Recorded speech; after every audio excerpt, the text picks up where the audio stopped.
Good morning once more. Good afternoon and good evening, depending on your location. Welcome to the conclave. Today, Monday, the 8th day in September, uh, 2025. This morning in Nigeria. That's Africa. This program is run. The meeting will run from 5 a.m. to 6, and we are on this morning.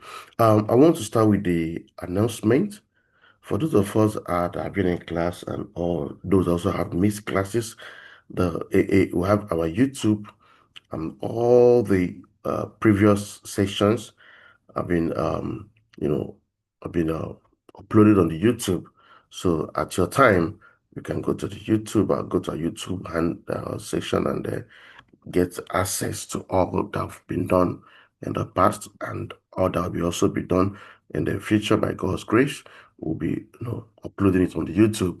So please, at your time, you can kindly go there and listen over and over and over again and learn.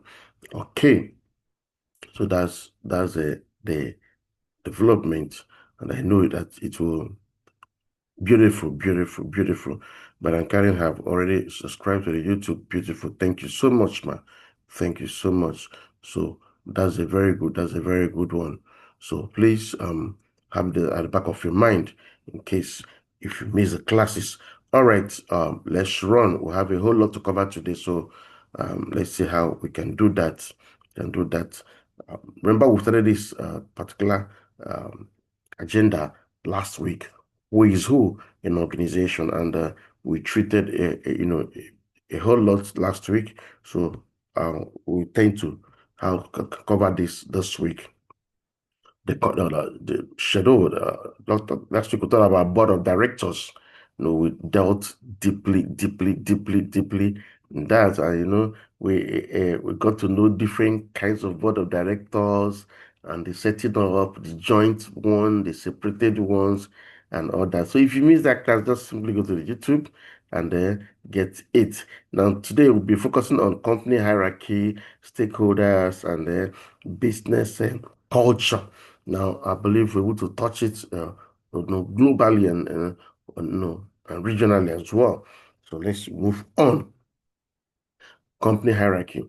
Now, almost every organization has a structured arrangement of levels, for members. Yes, almost, even those ones that are not properly structured, yeah, but they still know there's a hierarchy, there are membership arrangement and all that. Now, from the board of directors at the top to junior employees at the bottom, there is a trend, toward reducing the number of levels. Yes, yes. Everything is going to lean operation, lean this, lean that. So everything is just simple reality. Okay, how it works. There are 5 levels in conversational corporate structure. Yes, sorry, in conventional corporate structure, there are 5 levels. Sorry. So with a line of authority from top to bottom, 5 major levels, yes. The chief executive officer, that's the CEO, is the highest ranking person in the company. Yeah, reporting to the board of directors and sometimes also sitting on the board. Yes. Now reporting to the CEO are several high-level executives known as C-level executives. Yes, call them C-suits as their job titles, often begin with a C. So that's why I call them the C suit. I think we'll explain this, we'll still explain it more. Now, well, below the C suit is management. Yes, see, the C level is what management in ties. So that's call them in their rankings that differ from the company to company with employees forming the bottom level, call them the top tiers, as well as skilled and unskilled employees. In our MBA class, we broke down all this. I think AB and Dr. ATS, we broke down all this into 7 groups. Yeah, into 7 different groups. Now, as well as skilled and unskilled employees. Now, there may be staff on fixed term contracts, taken on for the duration for a project or for a set length of time. Now, in addition to consultants brought in by for special purposes, if you can see how the structure is moving from the executive, that's the main boss, the chief executive officer, to to the C levels. Then is the management follows that. Then that's where you have the the the the, the the top people after the C level, at the C level, then after the C level, start having other employees and all that, contract staff, skilled and unskilled, and additional the contractors, and also they are all part of the levels you're going to see. Now, in addition to consultants brought in for special purposes, now there could also be, so sorry.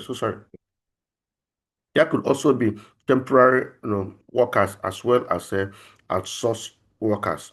Now, these employees of an external companies contract contracted to operate in a certain area of a business. So these are all part of the things that make up companies, you know, structure or hierarchy.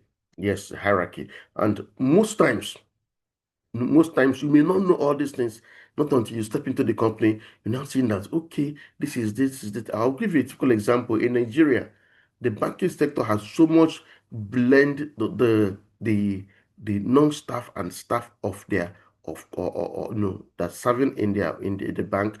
You will never know that these ones are not core staff.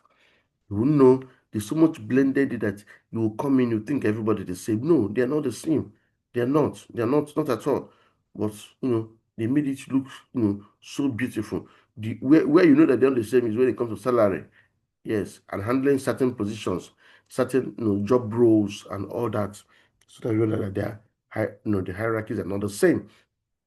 Now, C-suite executives, we talked about who the chief executive and all that, to know so much about that one as what we did last week.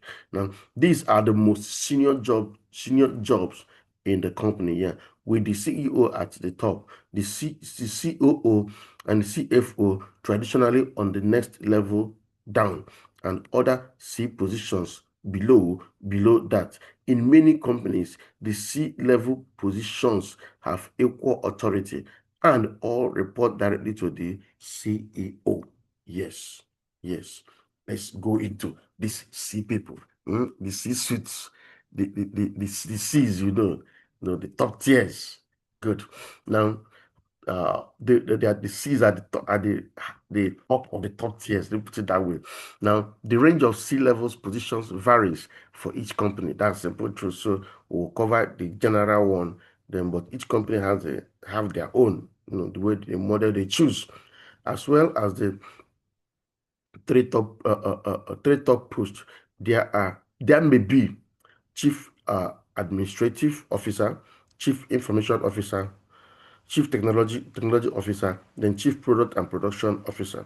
Apart from the other three we've mentioned earlier, which is this, the chief executive officer, like CEO, now chief of OOO, chief FO, chief operating officer, that's the COO, then chief financial officer.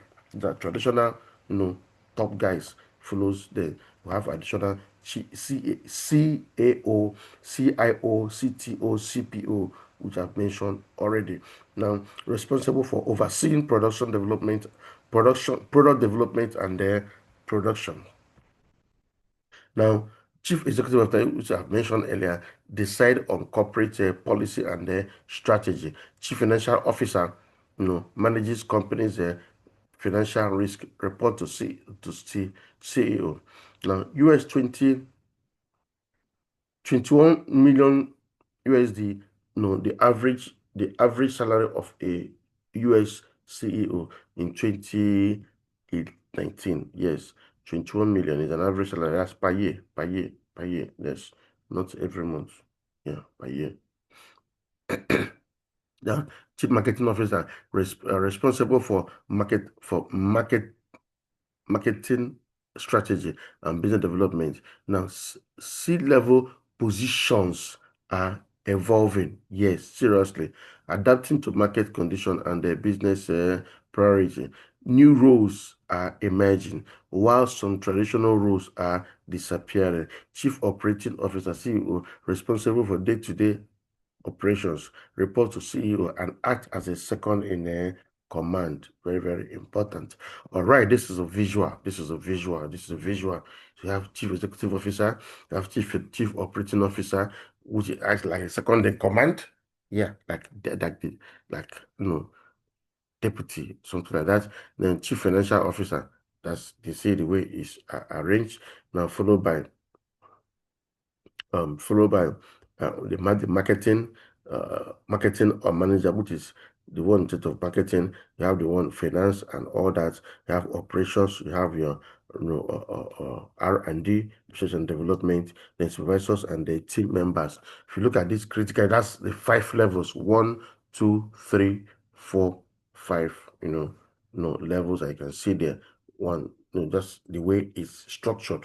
So this is it. This is simple structure, the modern global standard. But companies can change. Yes, you are at liberty to change and put up the structure you want. But this is, sorry, I'm coughing this morning. This is a global standard. But it doesn't mean we must stick to this. No, do what works for you. Do what works for you.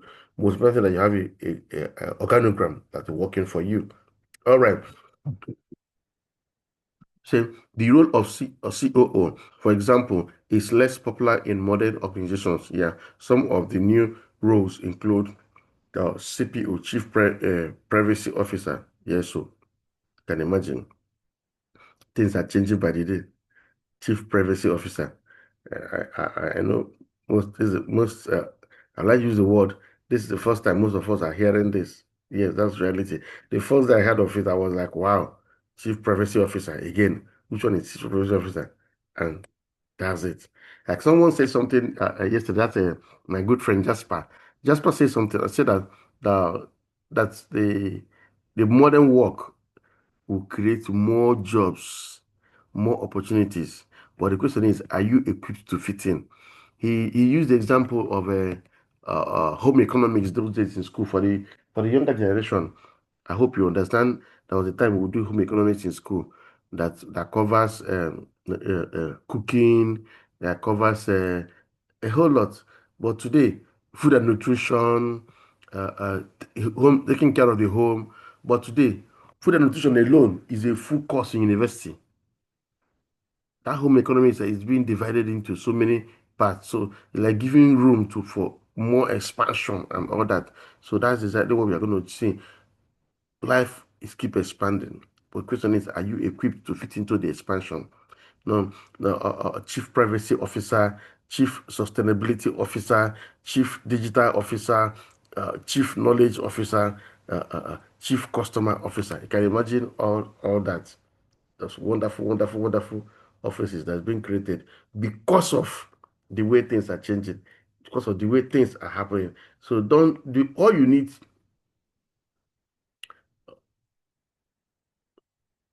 Yeah, yeah, yeah. Thank you. No problem. No problem. All all we need is to keep equipping yourself. There are more opportunities. More are coming. Plenty are coming.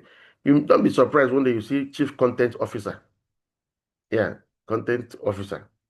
The job just focus on creating content for the organization and focusing all the media handles and have a team that focus on that alone.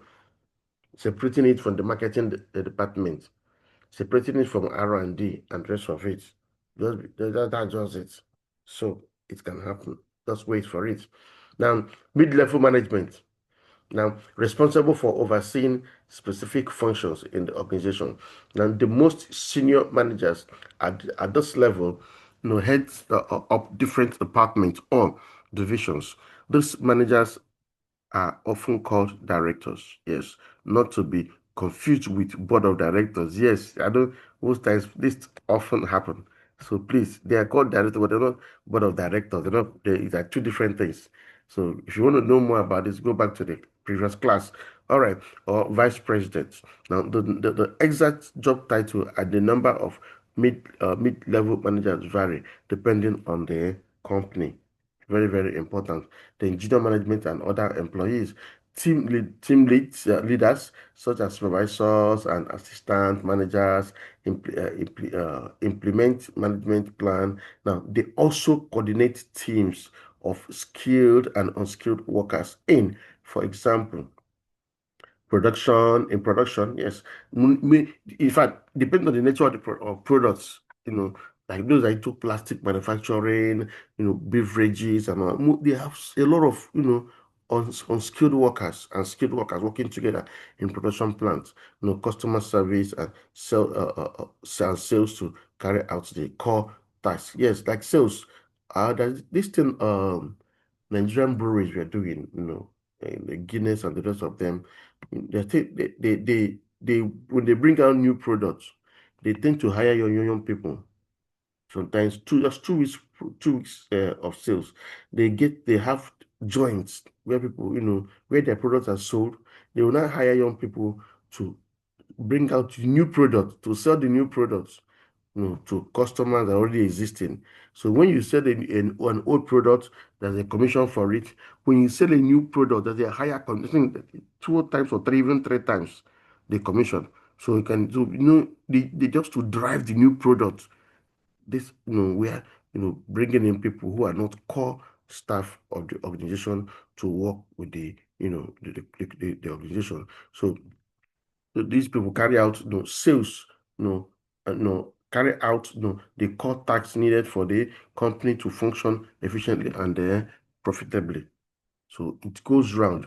Now, flattening hierarchy, that we've done the first one. Now, the trend in management over the past few decades have been to eliminate, layers from company hierarchies, which means they are becoming flatter. In other words, now there are there are not, as many levels to go through in order to reach the top. Yes, no, the most in most cases, this have involved, stripping away management positions in order to increase communication and collaboration across all levels. If you remember, those of us that have been part of our MBA class, I keep hammering on this, that all those levels are connected. They need to be connected for information purposes.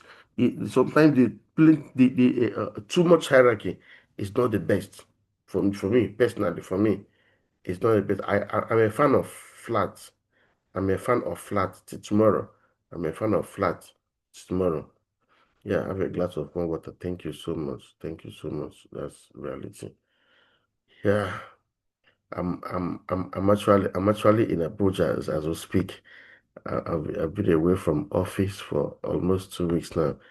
I'm actually in Abuja as we speak, and not everything I need is around me here now, but not to worry, not to worry. I'm actually in Abuja. I came in from Borno State. From Borno, I went to Potiskum. From Potiskum, I went to the Matru to Borno State to Abuja. But let's look, let's look. Thank you so much. Thank you so much. Um, okay, now, in other words, there are not as many levels a year. So in most cases, yeah. So and I was saying that I'm a fan of, the flattening hierarchy. For example, the role of chief operating officer has been disappearing in recent years. As of layers of middle management with many more vision heads now reporting directly to the CEO. Yes, that's the simple truth. In such cases, some degrees of hierarchy, is maintained, but other companies go even further, evolving to completely flat, hierarchies with no bosses at all. Think about it. However, such approach tend to work best for small firms, yes, providing less, scalable in large organization. Now, sometimes companies decide to restructure the other way around instead, from flat to tall, by eliminating a number of senior management, posts and replacing them with a greater number of junior supervisory roles. You can imagine that. Hmm? Can imagine. For this tall stuff is how do I use it? Is one of the modern ways to save money. Is quite it helps you to reduce costs.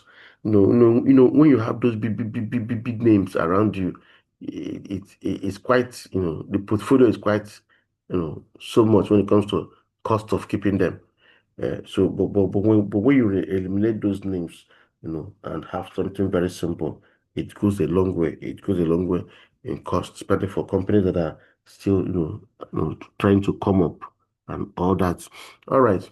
Need to know span of control, the number of employees reporting to a manager or other senior level. The greater the span of control, the more workers reporting to an individual above. Line position, job roles, the job role with responsibility for achieving the goals of the organization. Staff position, job role providing expertise to assist someone in a line position. Good. Now, tall versus flat hierarchy. So we've done the other hierarchy. So the flat one is tall. So we've gotten the two. So the third one is what we're looking at now. There are pros and cons for both types of hierarchy, and each company has to find the number of levels and position within each level that suits the nature of its business. That's a simple truth. Now, thought hierarchy. The traditional model is suitable for a formal chain of command, such as in the military. Yes. Yes, yes. Several layers from top to bottom, fewer employees reporting to each manager, close supervision possible, and more room for career advancement as there are many levels to rise through. Yes, it works more in the military, and one major reason for that is what supervision. Yeah, close supervision, very close supervision. So that, in such environments, secrecy is very, very important. Secrecy is very, very important. All right, so this is it. This is it. The CEO, middle level supervisors, and the non-management employee. Very, very simple. Very, very simple. This is to call chain of command, on how they report to each other. I think chain of command, we dealt with that extensively in our doctorate class. All right, flat hierarchy. Now, this loser model is more flexible and suitable for companies that foster creativity. Yes, creativity. Where before you start going from one line to another, from one chain of command to another, from one hierarchy to another, you may even lose what you have in mind. So, but here you have access to just spam. Everybody sees what you're doing, and will criticize it, bring out the best and the best out of it, and straight things are beautiful. Now, only a few layers, so mid and low level management are what merged. Large number of employees reporting to each manager, close supervision not possible. Now, more freedom to, for employees to make their own decisions. Yes, that's the sense of this. People to have access to who is who, and immediately to come up with, originalities, come up with ideas, and the board is there already with you. I mean, you're seeing your MD every morning. Your MD is just somewhere at the cubicle over there. So you don't need to climb like 10-story building to go and see the MD at top. Enter, you don't need to enter the elevator. So one hand, just one creativity, just, the team is already there. He's responding, everybody's responding, and things are happening. That's the beauty of flat hierarchy. All right, the third thing that we're looking at is stakeholders. Good. Who is a stakeholder? We thought about that. And, I have a course called Stakeholder Engagement and Analysis and Engagement. Very, very powerful course. Very, very powerful. If you don't know much about stakeholders, you may not, do a whole lot at the top level. Yes. If you must survive at the top level, you must, you know, gain ground at the top level, you need to study stakeholders. Now, a stakeholder is anyone who is affected by the operations of the company, directly or indirectly. My own definition of stakeholder is anyone who have who have had contacts directly or indirectly with the company, organization in the past, present, and in the future is a stakeholder. That's where I define my own definition. Now, um, stakeholders include such group as employees, shareholders. Please, the difference between stakeholders and shareholders. Now, regulators, suppliers, customers, etc.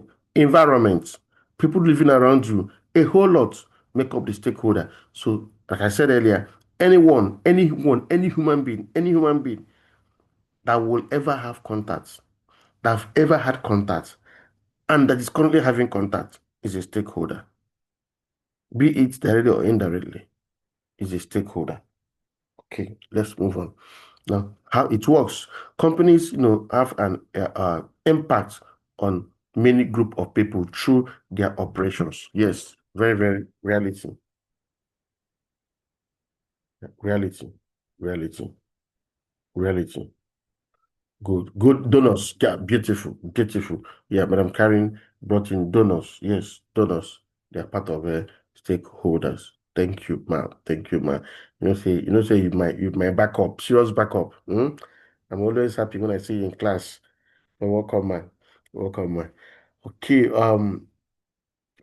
Company have impact, group of people, and these include employees who rely on them, to pay salaries, customers who want the products, and who want products and services that they supply. It is important for managers to understand that all these various stakeholders are looking for from them, yeah, no, whether they can meet their needs, and if so, how. So when a stakeholder is, when people are stakeholder, they all come with need, or yeah, vendors are considered. Yes, yes, yes, yes, yeah, they're stakeholders. Yeah, everybody. You're welcome, Alex, Sir Alex. You're welcome. Yeah. So anybody, as much as you can remember, they are all stakeholders. Anybody, anybody. And one way they have one need or the other, depending. Now, sometimes the need of stakeholders, conflict. Yes, this is where stakeholder analysis, stakeholder engagement matters, because they must conflict. Now, for example, a community may rely on a business to provide local employment opportunity, but will likely be unhappy if the operation of the business are noisy or causes pollution. Yes, in such cases, the managers of the company must find ways to, maximize the benefits to stakeholders and minimize the drawbacks. There's so many clash of interest. Now, that this takes me to what is very, very crucial. Now, stakeholders' areas of interest. Different stakeholder groups, take different levels of interest in different factors. Let's listen to this very, very, very, very, very important. Some predominantly care about a company's environmental, social, and governance. Yes, this is very, very key. If you must do business globally, ESG is very, very important. Please, if you must do business globally, ESG very, very important. Madam Karen will hit more on that, on ESG. Very, very, very important. ESG factors don't play, government don't play with it. Globally, they don't play with it. Very, very important. Now,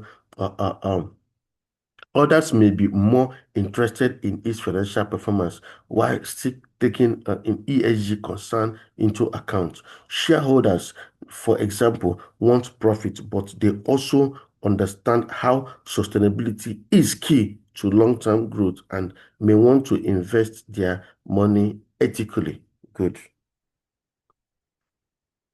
Stakeholders with ESG concern. No, stakeholders have no direct involvement, but believe that companies have a responsibility to the community they operate into respect the environment in. to respect the environment, human rights, animal welfare, and rest of them. 892 million US dollars. The average drop in market value triggered by negative news about a company's human rights. So ESG is very, very crucial if you must do well and stay in government. Non-governmental organization contribution to environmental and social causes, legal companies, and all that communities impact on local inhabitants concern. These are the things they look out for. Concern for broader and the social welfare. Everything is on ESG. ESG. Very, very key. Stakeholders with economic and ESG concern. Stakeholders use ESG recognize their part of policy and reporting for most companies to evaluate corporate behavior and to undermine future and to determine future financial performance. Concerns range from profit to ethics. From profit to what? Ethics. Don't overlook ethics. Now, government look at tax payment, legal compliance, and all that. Shareholder look at ability to pay dividend, increase in shares, customer look at quality product, value for money, customer service. These are different stakeholders looking out for different things. Trade unions and labor unions look at treatment of workers, fair play, benefits, working condition, suppliers, ability to pay debt, enough liquidity, and so many as you can remember. Employees pay and the benefits, longevity of the company, employment prospects, lenders, ability to repay loan, integrity of management, financial strength of the company. Now, stakeholders in action. Compare with other stakeholders, shareholders rather, sorry. Compare with other stakeholders. Shareholders have the most interest in financial performance of company. Yes, that's their dividends. That's the bottom line. They are also forced to take an interest in how seriously the company takes its corporate responsibility. Yeah, whether or not they are socially or environmentally conscious themselves. Several high-profile cases have shown how stakeholders reactions has caused a significant decline in share prices by causing social media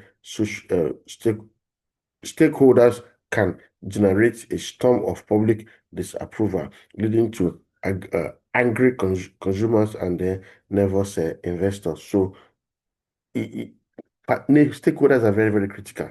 That does it. So, either it's a shareholder or other part of stakeholders, your reaction has a whole lot to do. Has a whole lot to do, let alone in this era of social media and all that. So, please, as a stakeholder, you need to understand how they work, how stakeholders affect share value. In April 10, an offshore oil rig owner owned by British also oil rig owned by British Petroleum, that's BPS, exploded in Gulf of Mexico. You know the story very, very well. BP attempted to elevate stakeholders' concern, but stakeholders responded negatively. Now, starting their own social media campaign to shame the company. 66 days after the oil spill, BP share value on the New York Stock Exchange had dropped by 52%. You can imagine that. Do you understand? The stakeholders responded negatively and social media took over. Can imagine a share dropping. Let me explain to you when my share dropping 52%. Let me these people, the BP share, let me say it's 100 naira per share. And in less than 66 days, it came down to 50 naira. So can you understand? You can imagine people that bought that shares, let me say, at 80 naira and hoping that they're making 20 naira additional, you know, up markup. And in 6 weeks, in 6 days rather, that's roughly 2 months. The whole thing crashed. Think about it. And it's not easy to build. So when you talk about stakeholders, very, very crucial. They are very, very crucial. Very, very crucial. When you get this, just go around. This is the story. What happened? Just go through it at your time because of time. Business culture. Just hope that we can finish this thing. Wow. I'm not stressed. I wanted to complete this one today. And every organization has a particular workplace culture, consciously or unconsciously shaped by personalities, values, and the behavior of the people leading it and working in it. How it works. The organizational culture of every business is different, reflecting the ethos of the company. Yes, the workplace, habits and the image the workplace habit and the image the organization projects. Yes, that's what culture presents. Habits. I'll focus on more of the habits because the habit that give the image. Habits. What you tolerate, what you accept is what makes up your culture. Very, very important. It's also tied to the type of work that is done. In a high-stake financial trading company, the pace and pressure of the work makes the atmosphere crackle. Yeah. Whereas in a firm relying on creativity for the product, the mood is likely to be more relaxed. Yes, yes, yes. The types of incentives offered to management and the employees may also affect the workplace, creating either a competitive or collaborative culture. Now, culture or a mix of both. The the increase in remote working is also leading to many changes in culture. Yes, the remote work approach now is affecting. In fact, in the next 5 years, there will be a lot of changes in the work culture. So please open your eyes as understand as how these things keep moving on. Please, so you know the one that fits your environment. Need to know control system used by managers to set standards and measure performance, leverage power to influence persons or situation, paradigm value system for goals, mission, and belief. These are types of corporate culture. Management experts have tried to explain how organizational culture work. Charles Handy, a former professor at the London Business School, described them in terms of four major types: power, task, role, and person. Hmm? I hope you get that. Power, task, role, and person. Very, very key. Now, role culture, power culture, person culture. Don't just break all this. Ah, okay, I think we'll still have some minutes. Okay. I'm sorry, I would have, I'm taking the time for contribution, but let's flow. Now, where a company is based on the structural support of specialized roles, each role is crucial and will persist even if the person occupying it leaves.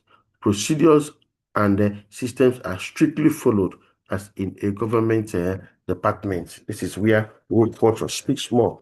Yes, and other areas as well. Private sector inclusive.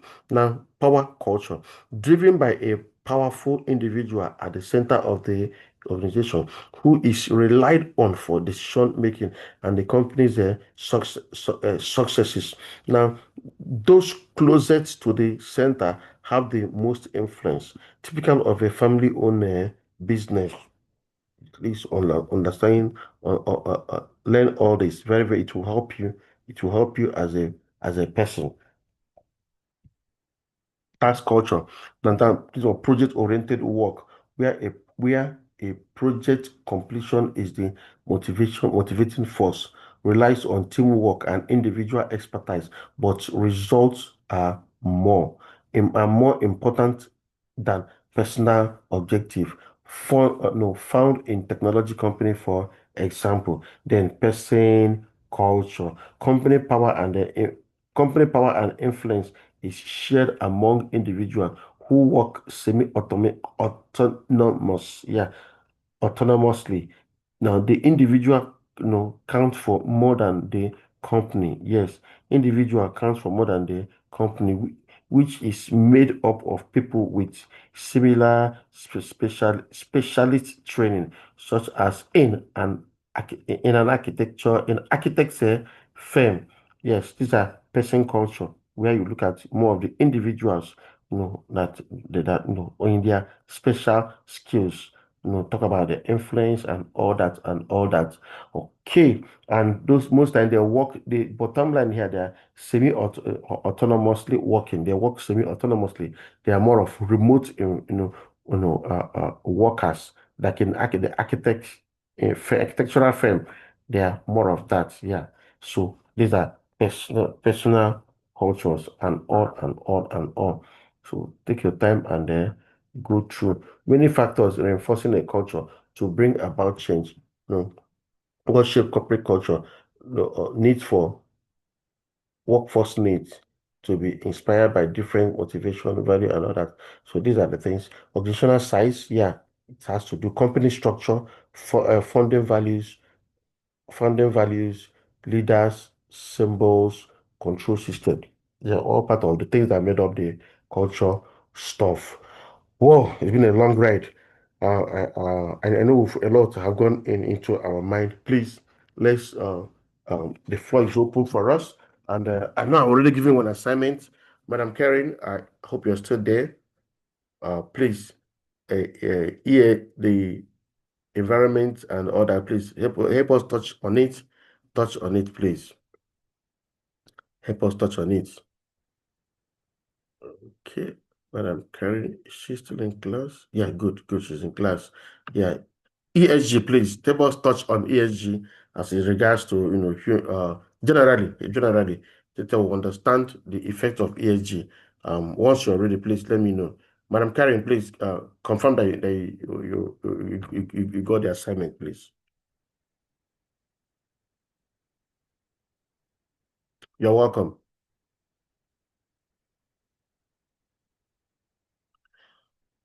Okay, as she's coming up, please others get your response, your questions, and all that, so we can handle it before our time, get expired, for the session.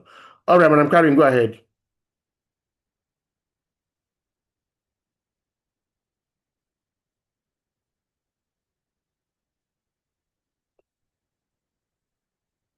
Hello, ma'am.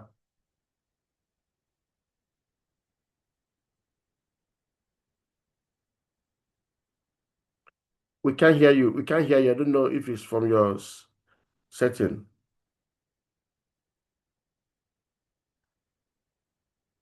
We can't hear you. Check your speaker, please. Check your speaker. Yeah, we can't hear you from here. Or can any other person hear her, please? Let me know whether it's personal, my own personal area, whether it's peculiar to me. No, we can't. We can't hear her. Okay. Good morning, ma. Okay, that means it's from I her can't side. hear him. Okay, no problem. Maybe she'll fix it and come back. Okay, let's go on. Let's go on. Your questions, please. What are your questions? What are your contributions, please? While she fixed and join and come back. Please, your questions, your reactions. If you don't have any question, you must have takeaway. What are your questions? What are your reactions? We are looking at who is who in organization. This is the second part of that class and the meeting. You must have learned a lot today. And I know right now you're already thinking of how do I fix my organization? How do I make it, happen? What are the dynamics? What you're using? Is it suitable vis-a-vis strengths, development, and all that? Are we changing and all that? Please, can I have your feedbacks? Let's have feedbacks. Let's exchange ideas. What are your take homes? What are you implementing after today's conclave? The floor is ours.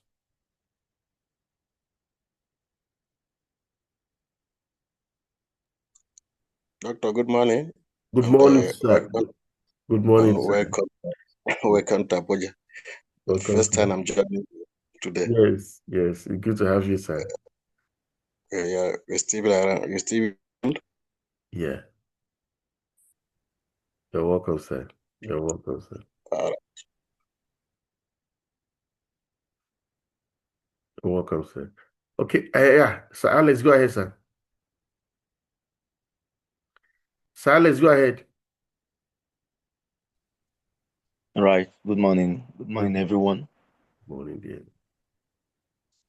Okay, my brief takeaway is the fact that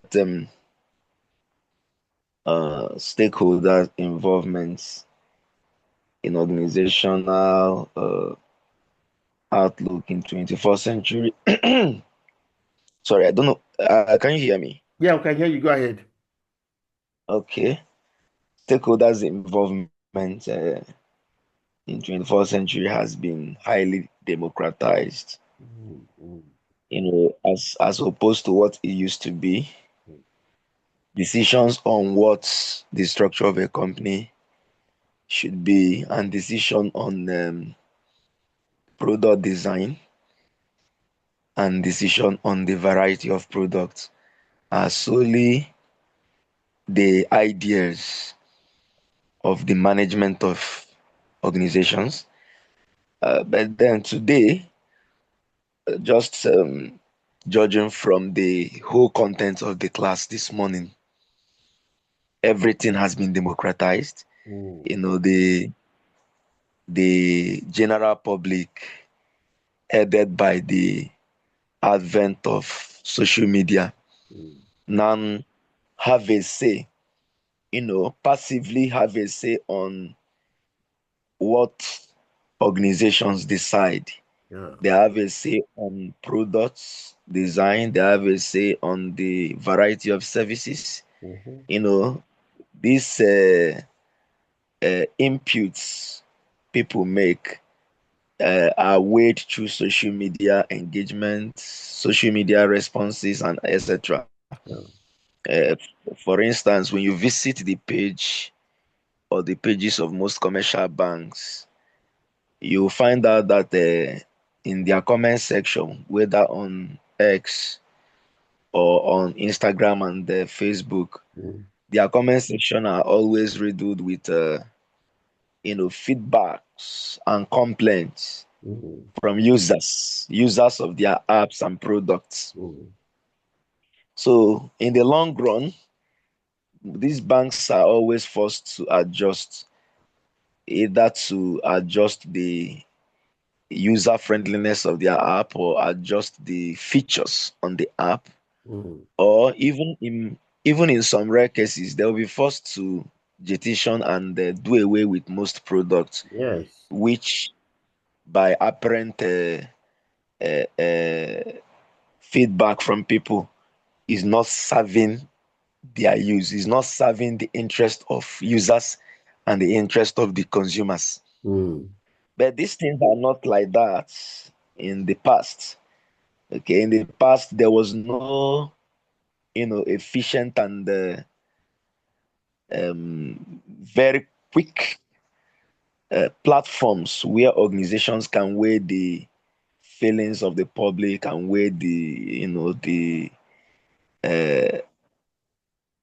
mind of the public to know what they want and what they don't want. yeah. So, in a nutshell, my general takeaway from the class today is that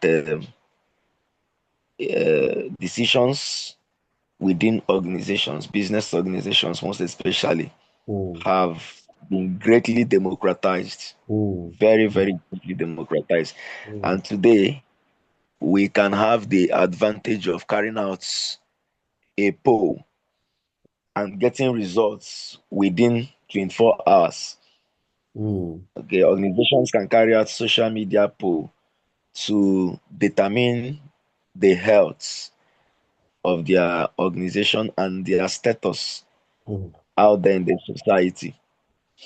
So, the democratization of ideas and decisions within business organization as occasioned by non-primary stakeholders, which are the consuming public who have no active involvement in the organization, but indirectly have passive influence on what the organization will generally become.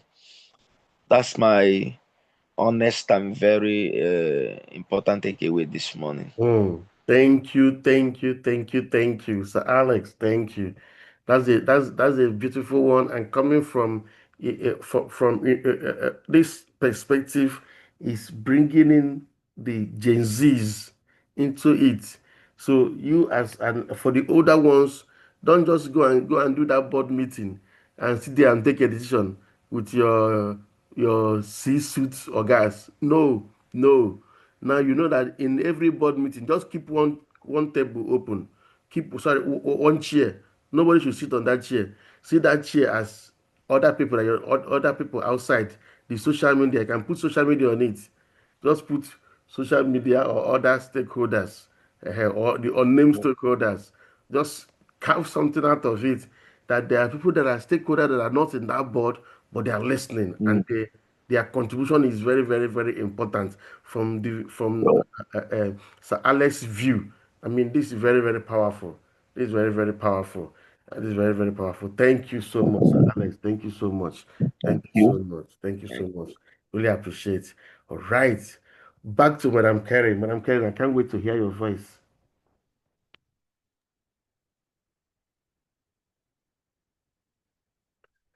We're still having the same challenge. What happened this morning? What happened this morning?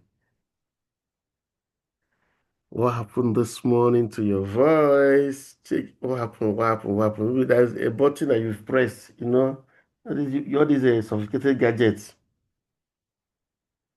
A button is somewhere not doing its job well. Okay, no problem, no problem. As you go, um, we can still take this by next week. If it doesn't work this week, yeah, I can still take it by next week. It doesn't work this week, but I know definitely I will need that ESG response from you. We can start our meeting next week from there. If it doesn't work, because I still find it difficult to get your voice to hear you. I don't know why. I don't know why.